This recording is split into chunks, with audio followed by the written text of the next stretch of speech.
batting. Captain Chase remains in command. Sunil Ambris.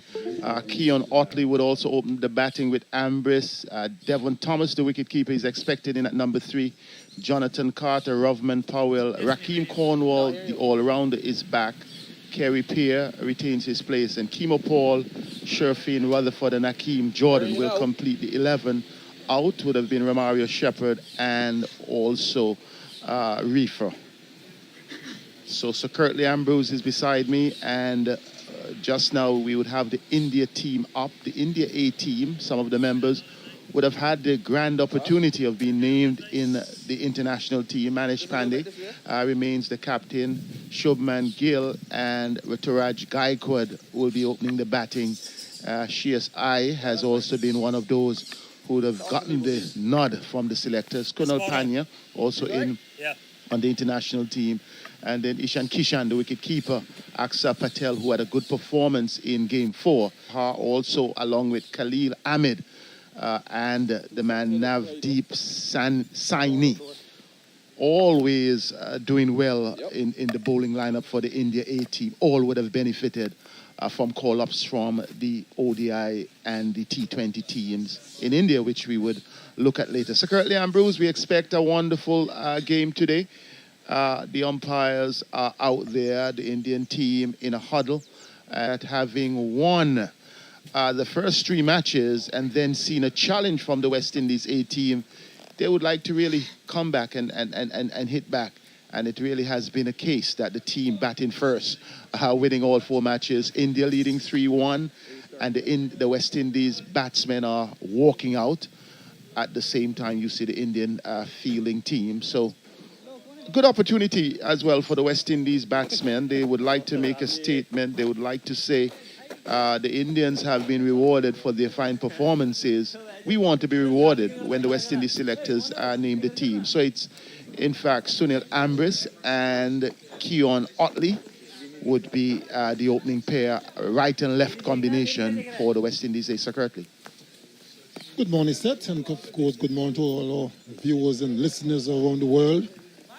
And of course, the West Indies A coming off a victory 2 days ago would want to continue in that vein for this final ODI. You know, and 3-2 is a better result than 4-1. So I'm quite sure both teams will be going all out to win this game. Listen to Captain Pandey this morning talking to Zohar Bartley.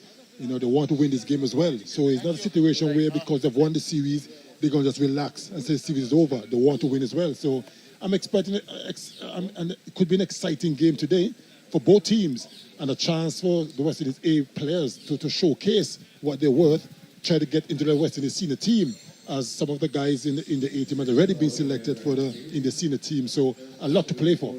Yes, quite a lot to play for. The conditions here, good conditions. The sun is shining well. The pitch looks good. Otley would want some runs. Signal from umpire Gregory. And it is Chahar who is going to start. Deepak Chahar who is going to start the bowling for India A team. Right, gentlemen, let's play. So the right arm medium fast bowler. And he himself has been rewarded in the white ball setting. So we're just about to start.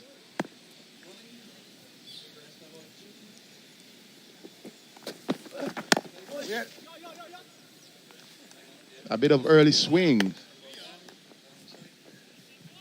Pitching into the pads, and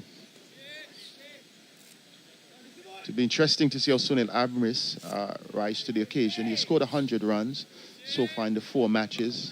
Is yet to score half century, would have gotten into the 40s, the 30s, and the 20s, but will need to bat longer and would need to get his confidence up.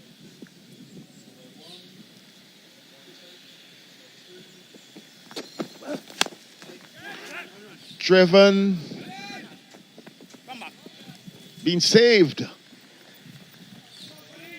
Looked as though it was going for 4. It was in the air, over the top, down to backward point. Good save by Ahmed on the boundary. Slight wideish half volley from Deepak, and Sunil Ambris went with all guns blazing, got the outer edge of the bat, went flying away down to third man. Good feeling on that part, saving 2 runs.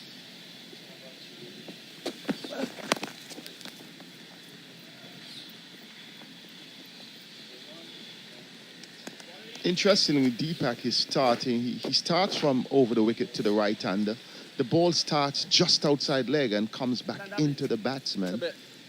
And at least for 2 deliveries. And he has the ability to swing it around. Coming from the Asian continent, you know, India and those parts of the world, you know, where the pitches are always so slow. You know, not very conducive for fast bowling, or not much seam of the surface. So, you know, these guys have the knack of developing swing, which helps them a lot. So when they do get conditions that favors them, they could be more than a handful. Otley facing for the first time.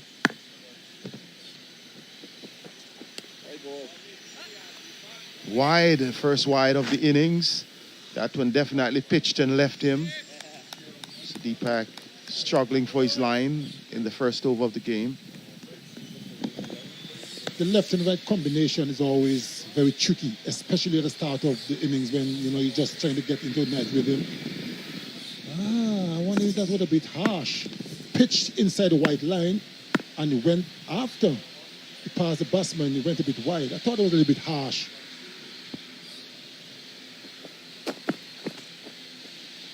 Well, he did not deliver. It's a dead ball signaled by umpire Brathwaite. What would cause the bowler not to deliver? There could be many reasons. You know, sometimes as you're about to deliver, something doesn't feel right and you just pull out, as opposed to bowl maybe a poor delivery. You know, which is the thing to do.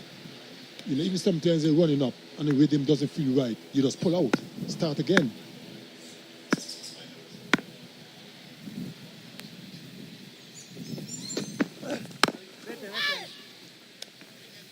And if you notice that right after he pulled out of the delivery, he went and did a little scratching next to the stumps. So maybe when his back foot landed, it didn't feel as